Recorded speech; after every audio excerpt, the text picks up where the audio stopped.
Are people natty or are they not? First glance, it does not look like he's natural. The question I'm going to ask you is, are you natural or not?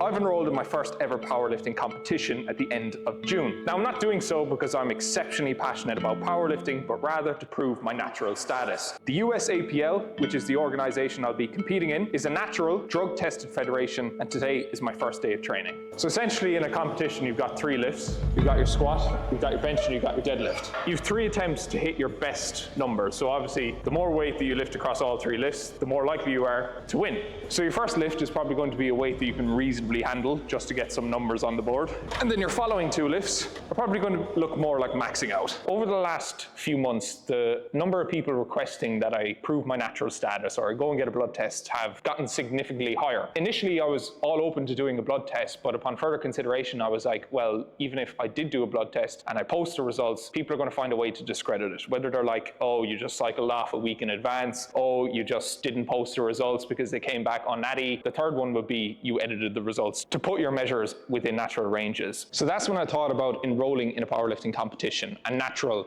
powerlifting competition, because number one, it's WADA tested, and if I did happen to come back with some level of steroids in my system, the results would be public knowledge, and therefore I'd be named and shamed. So that's an element of risk that most people who are fake natties probably aren't willing to put themselves through. And number two, if I'm able to maintain, please God, a similar level of size, a similar level of strength, and that can be combined with a drug-free status come competition day, I would like to think that would be enough to put some of the naysayers to bed. For those of you who don't know Shane, Shane's been on the channel before. He's actually my sister's boyfriend, so we're pretty well acquainted at this stage. Not that well acquainted. Shane was with me when I happened to fail 170 last summer, but I managed to bench 180, and it was Shane's moral support that was really, really important to me. Being able to hit that 4-plate bench press for a second time, and it's Shane's guidance and support is going to be super important for me to break a 200 kg squat at the end of June. Shane's history with powerlifting is quite dense, and it's quite well populated. He got an award when he was in 6th year in secondary school in front of his whole school in Munchins for being a person who lifted very heavy weight. Isn't that right, Shane?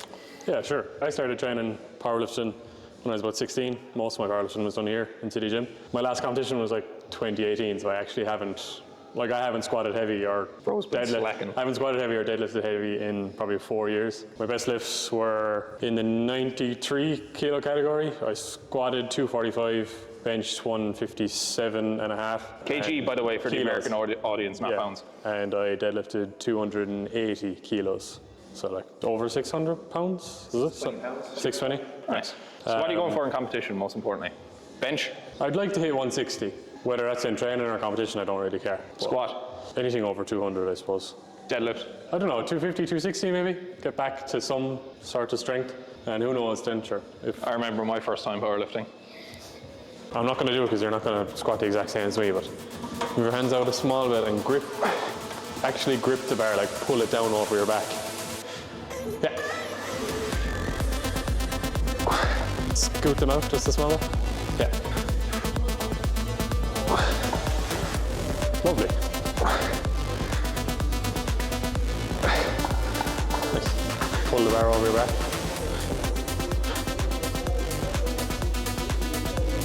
Maybe try looking up. Yeah. I don't know how everyone does it, and I haven't powerlifted since like 2018, but what I do is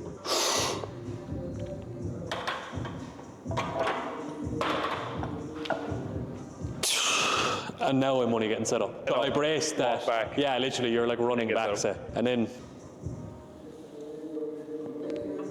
Is that supposed to be turned in or out? No, out. Out, okay, Yeah. good. Rose and noob. Squatting for me has been an exercise that I can only consider to be my Achilles heel. I've only ever done 190, that was with the help of Jonathan. And really and truly I should be able to do a lot more. Hoping to break 200 in the competition, but a lot of that's going to come down to actually practicing it for a change. Just one of those things that I've never really felt truly confident with, but I'm hoping in the next few weeks to try and change that.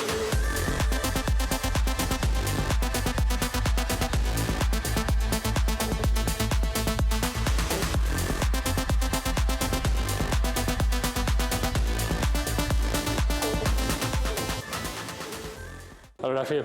I just kind of like mentally, I'm always doubting it. Physically, I know I'm probably capable of it, but it's just like confidence is on the floor with squats. We've established you can do 140. Pretty easy for a double. So I'm sure you can do 150 for a double. So would you not just do... Could I go to 160? Compromise? No, we're going to do 170. There's no compromise. Oh, for fuck's sake. We're Are like you squatting it? Yeah, fuck it. You haven't warmed up. Ah, yeah, but I'm warm.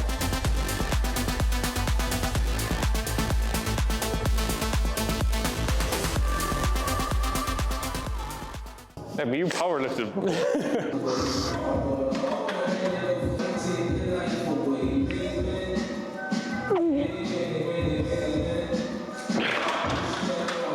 You look really like loose or something. You're just kind of all over the shop. So should I look to not be so loose? Do you know, like when you see some dude like benching for the first time in the bar, like it's going all over the place. You'll just grease the groove and you'll get used to it. I was fully going down thinking that I'm not coming back up. But I was like, in my head, I was like, it'll be fucking hilarious content if I just get pinned under 170. You'll clean everything up as you go. Like. Apparently it's a crime against humanity that I'm able to bench more than I can squat. I'm gonna load 181 kilos onto the bar so I can beat my bench press by 1 kilo.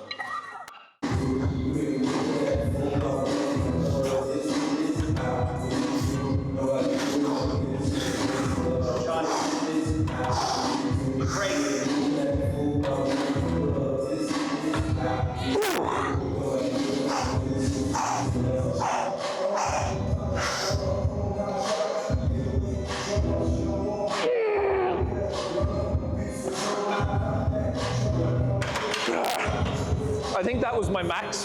I thought I was gonna fucking die. Yeah, it looked really bad from behind too. It looked really bad. Shane, you're meant to say, no, that looked really quick. The center of the bar was like here.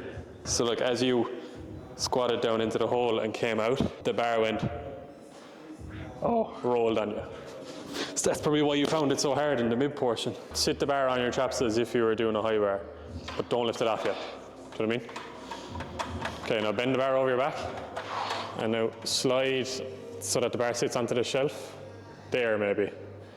I feel like you're putting the bar for low, you're like really emphasizing the low bar and you're putting it like super low. So try it there.